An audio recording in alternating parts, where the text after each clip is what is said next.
Hello students, economics classes में आपका स्वागत है। तो आज हम सबसे पहले इकोनॉमिक्स क्लासेस में आपका विषय सामग्री से परिचय करवाते हैं। हमारा जो फर्स्ट लेक्चर है इसके अंदर इसकी विषय सामग्री पर रहेगा कि हम 11th क्लास में क्या पढ़ेंगे। इस इकोनॉमिक्स के अंदर 11th क्लास के अंदर आपके दो पार्ट रहेंगे। फर्स्ट पार्ट स्टेटिस्टिक्स का है, सेकंड पार्ट जो है हमारा इकोनॉमी का है, जिसमें भारत की इकोनॉमी भी है, इंडियन इकोनॉमी है, कुछ चैप्टर जो है इसके अपने राजस्थान की इकोनॉमी के भी हैं। सबसे पहले हम स्टेटिस्टिक्स के बारे में पढ़ेंगे। स्टेटिस्टिक्स का जो ये फर्स्ट हमारा जो पार्ट है ये आपको 12वीं क्लास के अंदर ज्योग्राफी में भी देखने को मिलेगा, क्योंकि प्रैक्टिकल के अंदर लगभग 60% जो है स्टेटिस्टिक्स का पार्ट जो 11th में आप पढ़ोगे वही है।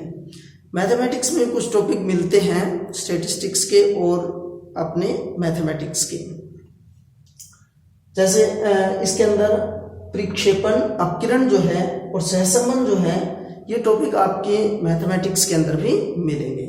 हम सबसे पहले बात करते हैं पार्ट फर्स्ट की। पार्ट फर्स्ट जिसका नाम है अर्थशास्त्र में सांख्यिकी। इसके 9 पॉइंट है, 8 पॉइंट दिए हुए हैं। 9 पॉइंट जो है वो शब्दावलियों का दिया हुआ है। तो विषय सामग्री के अंदर ये हमारे 8 टॉपिक रहेंगे पार्ट फर्स्ट में, जिसमें फर्स्ट जो चैप्टर है हमारा परिचय का है। फर्स्ट चैप्टर हमारा परिचय का। परिचय किस चीज का? सांख्यिकी का। सांख्यिकी कहते किसे हैं? अगर हम सरल भाषा में बात करें, स्टैटिस्टिक्स जो है सरल भाषा में बात करें तो आंकड़ों के संग्रह, अपने समूह को जो है, आंकड़ों का जो समूह है वो सांख्यिकी कहलाता है। अगर आपको बड़ी मात्रा में इकट्ठे डेटा मिल रहे हैं संख्या के रूप में तो उसको हम सांख्यिकी कहेंगे।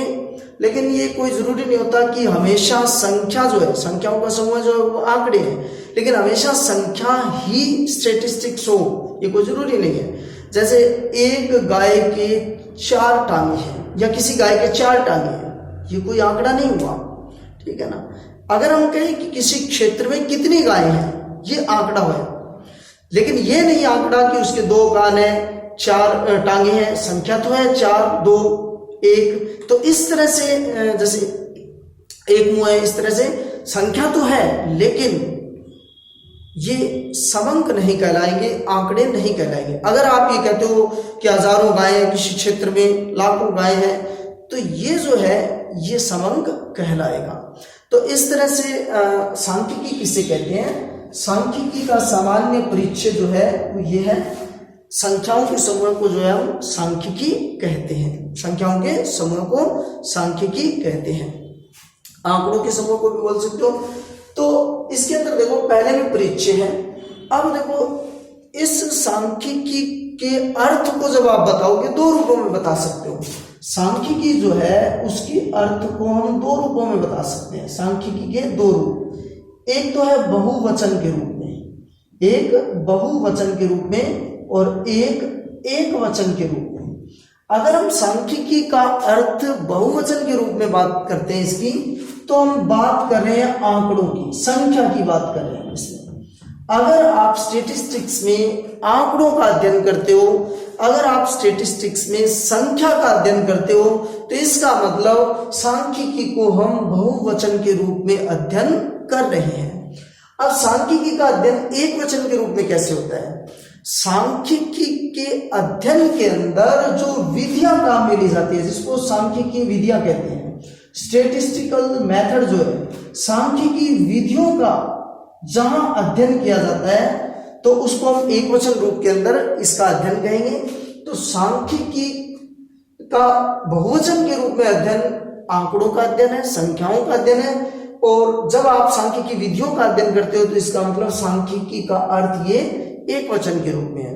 अब ये सांख्यिकी विधियां कौन सी हैं? सांख्यिकी विधियां जो है इसी में, जैसे कुछ विधियां आंकड़ों का संग्रहण, आंकड़ों का प्रस्तुतिकरण, ये अवस्थाएं होती है। अर्थशास्त्र अपने सांख्यिकी की 5 अवस्थाएं हैं। 5 अवस्थाएं कौन कौन सी है? सबसे पहले जब भी आप कोई शोध करते हो तो हमें कहां से शुरुआत करनी पड़ती है? कलेक्शन ऑफ डेटा से, आंकड़ों के संग्रहण से। कहां से? आंकड़ों का संग्रहण। और दूसरा जो है इसके अंदर फिर हम इसका आंकड़ों का वर्गीकरण करेंगे, क्लासिफिकेशन, वर्गीकरण। इसके बाद में इसका क्या होता है, आंकड़ों का प्रस्तुतिकरण।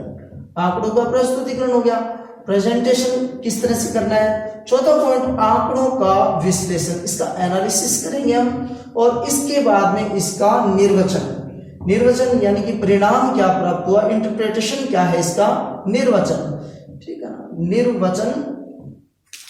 तो ये 5 जो है ये एक तरह से सांख्यिकी की विधियां, ये अवस्था है, यही विधियां हैं। तो जब आप इनका अध्ययन कर रहे हो तो इसका मतलब हम सांख्यिकी को एक वचन के रूप में इसका अध्ययन कर रहे हैं, हम सांख्यिकी का।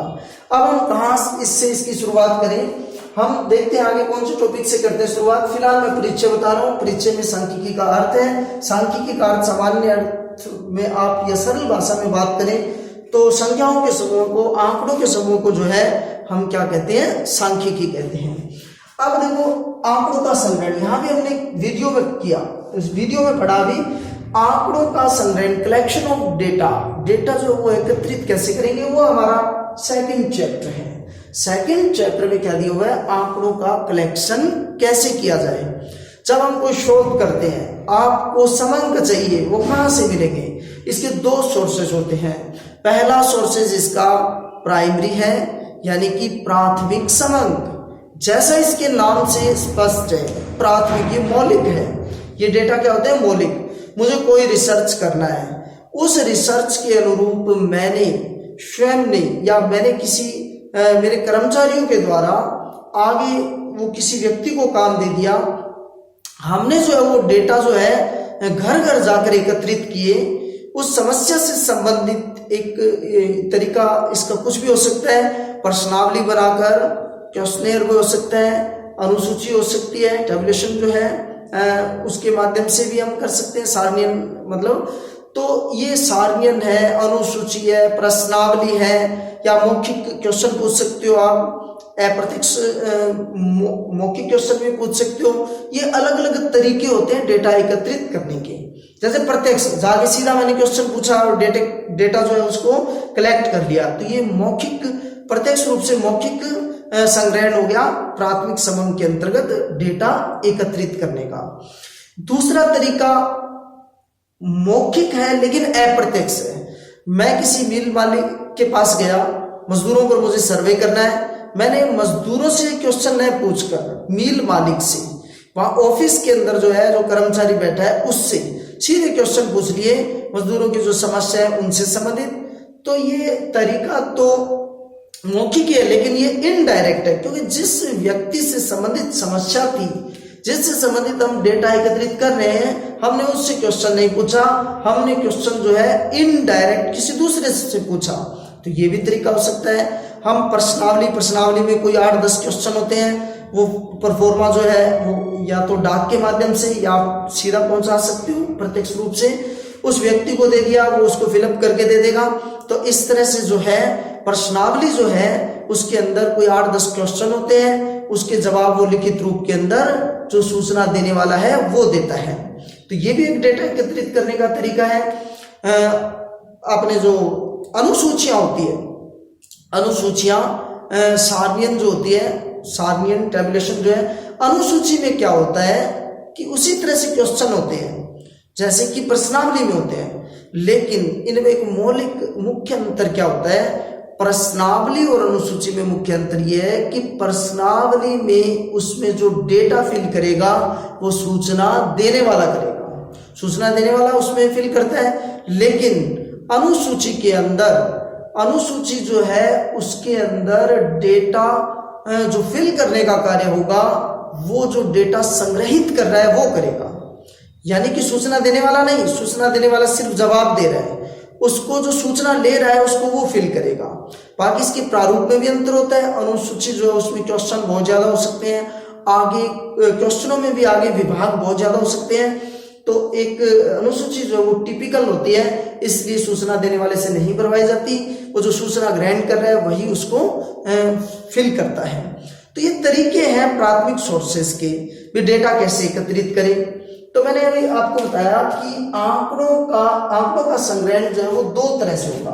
एक तो कैसे प्राथमिक डेटा, एक तो क्या है प्राथमिक समंक, और दूसरा कौन सा है द्वितीयक समंक। अब मैंने आपको प्राथमिक समंक के बारे में बताया। सबसे पहले प्राथमिक समंक जो है इसके अंदर अलग अलग तरीके हो सकते हैं। प्रत्यक्ष जाकर क्वेश्चन पूछ सकते हैं, डेटा एकत्रित कर सकते हैं, अप्रत्यक्ष मौखिक रूप से डेटा एकत्रित कर सकते हैं, इसी तरह से प्रश्नावली अनुसूची इनके द्वारा भी हम डेटा एकत्रित कर सकते हैं। हमारे विभिन्न न्यूज चैनल के जो संवाददाता है, तो एक तरीका ये भी हो सकता है संवाददाताओं के माध्यम से जो है वो भी डेटा एकत्रित किए जा सकते हैं। तो ये हमारे प्राथमिक समंक हो गए। द्वितीयक समंक, द्वितीयक समंक वो होते हैं जो पहले किसी ने एकत्रित कर रखे हैं, हमने तो सिर्फ जो यूज किए हुए डेटा है उसको वापस यूज करना है। जैसे आपको कोई शोध करना है, आपने लाइब्रेरी से पहले जो रिसर्च किया हुआ है उसके डेटा उठा लिए, या फिर आपने अखबारों से डेटा उठा लिए, इंटरनेट से डेटा उठा लिए और उस पर शोध कर रहे हो, तो ये द्वितीयक समंक कहलाएंगे। प्राथमिक समंक जो हमने स्वयं ने मौलिक रूप से एकत्रित किए वो है, और द्वितीयक समंक जो हम अलग अलग सोर्सेज से, वो प्रकाशित सोर्सेज हो सकते हैं, अप्रकाशित भी हो सकते हैं, सरकारी प्रकाशन की भी हो सकते हैं, निजी प्रकाशन की भी हो सकते हैं। तो अगर आप अलग अलग पब्लिकेशन की जो बुक्स है उनसे डेटा एकत्रित करते हैं तो वो द्वितीयक समंक के अंतर्गत आएंगे। आप मैगजीन से डेटा लेते हैं, आप पत्रिकाओं से डेटा लेते हैं, तो ये किसके अंतर्गत आएंगे द्वितीयक समंक से। अब इनमें देखो, इसी का हम इस चैप्टर में डिटेल से अध्ययन करेंगे। शॉर्ट टू बता रहा हूं मैं आपको। प्राथमिक समंक यानी कि हमने पहली बार डेटा तैयार किया है, यानी कि इसके डेटा एक कच्चे माल की तरह होते हैं। कच्चा माल, रॉ मटेरियल है, ये कच्चा माल है। आपने जैसे तैयार करना है उसी तरह के क्वेश्चन रख दो, वैसे डेटा एकत्रित कर लो। लेकिन द्वितीयक समंक जो है ये निर्मित माल है, तैयार पड़ा है, बस उठाकर यूज करना है इसको। तो ये निर्मित माल की तरह एक मुख्य अंतर देख लीजिए इसमें। ये प्राथमिक समंक पहली बार यूज किए हुए हैं और ये कच्चे माल की तरह है, जो शोध कर रहा है वही उसका कलेक्शन कर रहे हैं या वो किसी से करवा रहा है। द्वितीयक समंक के अंदर ये पहले से यूज किए हुए, एक बार, दो बार, हजारों बार यूज हो सकते हैं, तो ये द्वितीयक समंक है। ये हम आंकड़ों के संग्रह इसके अंदर पढ़ेंगे कलेक्शन ऑफ डेटा के अंदर। ये हमारा सेकंड चैप्टर है। थर्ड चैप्टर में आंकड़ों का प्रस्तुतिकरण, उन आंकड़ों को जो हमने एकत्रित किया है। देखो यहाँ एक बीच में वर्गीकरण भी है, आंकड़ों का संग्रह, फिर उसके बाद में वर्गीकरण। आपके इसके बाद सीधा अगला पॉइंट दे दिया आंकड़ों का प्रस्तुतिकरण। वर्गीकरण के अंदर क्या होता है कि जो आपने डेटा एकत्रित किया उसको आगे अलग अलग भागों में वर्गीकृत करना, क्लासिफिकेशन करना उसका। जैसे हमने पूरे देश के पॉपुलेशन के डेटा एकत्रित किए, उसके दो भाग कर दिए, अपने महिला और पुरुष, उसके आगे और भाग कर दिए, महिला पुरुष में भी साक्षर और निरक्षर, उसमें भी हमने दो भाग कर दिए, साक्षर में भी ग्रामीण कितने हैं, शहरी कितने हैं। तो इस तरह से ये डेटा का वर्गीकरण कहलाता है। क्योंकि प्रारंभ में जब भी हम कोई डेटा एकत्रित करते हैं ना, तो वो डेटा बिखरे हुए होते हैं, अव्यवस्थित होते हैं, और उसको हमें वर्गीकृत करना होता है। जैसे एक उदाहरण देखो, आप जैसे लाइब्रेरी के अंदर जाते हो, सारी किताबें बिखरी पड़ी है और उसके अंदर आपको चयन करना हो किसी एक बुक का, इकोनॉमिक्स की बुक चाहिए आपको, जियोग्राफी की चाहिए, कोई बुक चाहिए, तो अब आपको उस डेटा को, अपने जो उस बुक है उसको ढूंढने में बड़ी परेशानी होगी, बहुत समय लगेगा, आपको श्रम करना पड़ेगा, ठीक है, और टाइम जो है वो भी खराब होगा, श्रम भी लगा, टाइम भी खराब हुआ। लेकिन अगर उसी लाइब्रेरी में अलग अलग प्रत्येक फैकल्टी की, आर्ट्स, साइंस, कॉमर्स, उनकी अलग अलग फैकल्टी की अलग अलग जो बुक्स है वो रखी पड़ी हो, जैसे एक तरफ इकोनॉमिक्स की पड़ी है, ठीक है, एक जो है वो पॉलिटिकल साइंस की पड़ी है, हिंदी की पड़ी है, इस तरह से, तो आपको न तो बहुत ज्यादा श्रम करना पड़ेगा और आपके समय की भी बचत होगी। तो वो डेटा क्या हो गया, पहले बिखरा पड़ा था, अब वो वर्गीकृत हो गया, इसको कहते हैं वर्गीकरण, ठीक है। जैसे आपने जनसंख्या से संबंधित डेटा लिया, ये सारे डेटा मिक्स पड़े, उसमें आपने उसको दो पार्ट में बना दिया, एक हमने पुरुष को अलग कर दिया, महिलाओं को अलग कर दिया, इसमें भी आपने साक्षर को अलग कर दिया, पुरुष साक्षर कितने हैं और निरक्षर कितने हैं, ऐसे ही आपने महिलाओं को भी साक्षर और निरक्षर अलग कर दिया। इनमें भी आपने ग्रामीण कितने हैं और शहरी कितने हैं वो कर दिया, ये कहलाता है वर्गीकरण। तो ये आंकड़ों का संग्रहण पहले मतलब कलेक्शन, फिर इसके बाद में क्लासिफिकेशन और तीसरा प्रस्तुतिकरण, जो कि आपके सिलेबस में भी है। तीसरा पॉइंट प्रस्तुतिकरण का, हम जब उसको वर्गीकृत कर देते हैं डेटा को, उसके बाद में उसको प्रस्तुत करना होता है। देखो प्रस्तुतिकरण का एक बड़ा बेनिफिट ये है कि समझने में बड़ी आसानी होती है। आपके सामने 10 पेज में डेटा ही डेटा पड़े हैं, तो आप उसको पढ़ोगे तो पढ़ने में जो है वो रुचिकर नहीं होगा, आपका मन नहीं लगेगा उसको पढ़ने में मन भी नहीं लगेगा और वो चीजें याद भी नहीं होगी। लेकिन उसी डेटा को आप ग्राफ में व्यक्त करते हो, आपने उसका कोई रेखा चित्र बना दिया, आपने उसकी तालिका बना दी, तो उसी डेटा को याद करने में आपको आसानी होगी। आपने अक्सर 10वीं तक जब आपने कोई भी सब्जेक्ट पढ़ा है, सामाजिक विज्ञान में भी देखा होगा, विज्ञान में भी देखा होगा, आपने बहुत जगह टेबल्स देखी है, तालिकाएं देखी है, बहुत जगह रेखा चित्र आते हैं। ठीक है, रेखा चित्र में बहुत से आयत चित्र हैं या अलग अलग तरह के चित्र बनते हैं, अंतर्विभक्त आयत चित्र भी हो सकते हैं, औजाई वक्र भी आपने पीछे 10th में पढ़ा होगा। तो ये बहुत से वक्र बनते हैं, रेखा चित्र बनते हैं, तालिकाएं बनती है, ग्राफ बनते हैं, ये बहुत जगह पीछे आए हुए हैं। ये डेटा जो है उनको प्रस्तुत करने का एक तरीका है, चाहे हम उन डेटा को ग्राफ में प्रस्तुत कर दें, रेखा चित्र में प्रस्तुत कर दें। सरल रेखा चित्र आपने 10th के अंदर जो है वो सरलरेखिक समीकरण के अंदर पढ़े हैं। तो इस तरह से इस चैप्टर में हम आंकड़ों का प्रस्तुतिकरण कैसे करते हैं ये सब पढ़ेंगे। ग्राफ से करते हैं, टेबल बनाते हो आप, तालिकाएं बनाते हो, या फिर आप रेखा चित्र बनाते हो, ये सब चीजें इसमें। इसके बाद में देखो चौथा पॉइंट, केंद्रीय प्रवृत्ति के माप। इसमें जो विधियां बताई थी मैंने आपको पहला है आंकड़ों का संग्रहण। ये आंकड़ों का संग्रहण हमारा सेकंड चैप्टर है।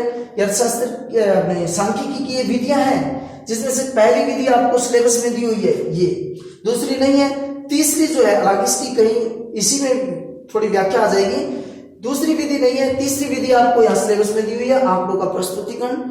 चौथी है इसका विश्लेषण, वो यही है तो केंद्रीय प्रवृत्ति के माप है। देखो एनालिसिस हम कोई भी शोध कर रहे हैं उसका किस में करते हैं, उसके अलग अलग माप होते हैं। ठीक है, विश्लेषण के अंदर हम कोई भी रिसर्च कर रहे हैं उसका विश्लेषण समांतर माध्यम में, मध्यका में, बहुलक में, गुणोत्तर माध्यम में, हरात्मक माध्यम में, सह संबंध है, ठीक है, अपकिरण है, डिस्पर्शन जो है, सूचकांक है, ये सब जो है ये विश्लेषण के तरीके हैं। और ये बहुत से टॉपिक है, ये सब न देकर आपको कुछ दिए हुए हैं। यानी कि जैसे ये केंद्रीय प्रवृत्ति के माप, विक्षेपण के माप, सह संबंध और सूचकांक, ये सब जो है ये किस में, विश्लेषण में है। आप कोई औसत है, प्रतिशत है, ये सब चीजें जो व्यक्त करते हो ना, ये सांख्यिकी की विधियों में जो चौथी विधि है विश्लेषण, वो विधि है। अच्छा, इसके बाद में ये तो लास्ट टॉपिक हमारा सांख्यिकी विधियों के उपयोग। इन सब विधियों का जो हम प्रयोग करते हैं, इनका कहाँ कहाँ उपयोग होता है ये पढ़ेंगे हम। अब देखो लास्ट निर्वचन एक तरह से निष्कर्ष होता है। जब आप समांतर माध्य या कोई चीज पढ़ते हो, औसत पढ़ते हो, लास्ट में आपने इंटरप्रिटेशन क्या निष्कर्ष निकाला, ये मुख्य रूप से बात होती है शोध के बारे में। आप बड़ा रिसर्च अनुसंधान कर रहे हो, उस अनुसंधान में आपने हाइपोथेसिस स्टार्टिंग में क्या परिकल्पना मानी है और लास्ट में उसका क्या आपने निष्कर्ष निकाला है, उस परिकल्पना के अनुसार भी मैं जैसे शोध कर रहा हूँ, देश में बेरोजगारी है, उस पर मैंने डेटा एकत्रित किए, उस पर हमने एक हाइपोथेसिस बनाई, परिकल्पना ली कि बेरोजगारी है, ये परिकल्पना ले ली, या नहीं है, ये परिकल्पना ले ली। तो एक हमने परिकल्पना ली और उसका लास्ट में उन डेटा के आधार पर क्या निष्कर्ष निकला, उसको कहते हैं निर्वचन। हम इतने शोध करने के बाद में किस निष्कर्ष पर पहुंचे, वो निर्वचन है। तो आपके देखो यहाँ निर्वचन का कोई इसमें नहीं है, आपके संग्रहण का आपके टॉपिक मिलेगा इसमें, संग्रह का, आपके प्रस्तुतिकरण का भी है इसके अंदर, और विश्लेषण का भी है। विश्लेषण भी ये हमारे टॉपिक हैं। अब इनमें हम किस टॉपिक की शुरुआत करें, मैंने एक छोटे रूप में इसको बता दिया आपको। जैसे जैसे हम ये चैप्टर पढ़ेंगे इनकी डिटेल से व्याख्या करेंगे हम। शॉर्ट रूप में मैंने आपको एक बार ये चैप्टर बताया है। और देखो स्टैटिस्टिक्स के लिए देखो आगे स्टैटिस्टिकल डिपार्टमेंट जो उसमें भी काफी पोस्ट आती है, समय समय पर आती रहती है। सांख्यिकी अधिकारी है, रिसर्च असिस्टेंट की है, एएसओ है, असिस्टेंट स्टैटिस्टिकल ऑफिसर वगैरह। तो इस तरह की पोस्टें कई आती है। इसके अंदर ये एक बड़ा पार्ट होता है स्टैटिस्टिक्स का, ये आपके काम आएगा। तो ये भी भविष्य में स्टैटिस्टिक्स जो है ये इस तरह की वैकेंसीज में भी काम आने वाला है। तो देखो सबसे पहले हम कहां से शुरुआत करें इसकी, हम एक आसान टॉपिक से इसकी शुरुआत करें ताकि ऑनलाइन स्टडी में आपको आसानी से समझ में आ जाए। जब हमारी क्लासें लगेगी तब हम ये ऊपर जो जितने भी टॉपिक हैं, ये 3 टॉपिक जो है ये हम ऊपर पढ़ेंगे, ठीक है। ये 3 टॉपिक जो है हम शुरुआत करते हैं केंद्रीय प्रवृत्ति के माप से। अब इसकी शुरुआत हम यहां से क्यों करते हैं, इसका एक कारण है। इस केंद्रीय प्रवृत्ति के माप का जो टॉपिक है, ये टॉपिक आपने 10th में पढ़ा हुआ है। केंद्रीय प्रवृत्ति के माप के अंदर आपके 3 माप x बार, m और z, ये 3 है, ये आपने 10th में पढ़े हुए हैं। और हम हमारे टॉपिक की शुरुआत जो है समांतर माध्य, मध्यिका और बहुलक से ही करेंगे। समांतर माध्य आपने पढ़ा है, हम यहाँ इसकी डिटेल से व्याख्या करेंगे। वहां हमने 10th के अंदर आपने शॉर्ट 2 में पढ़ा था।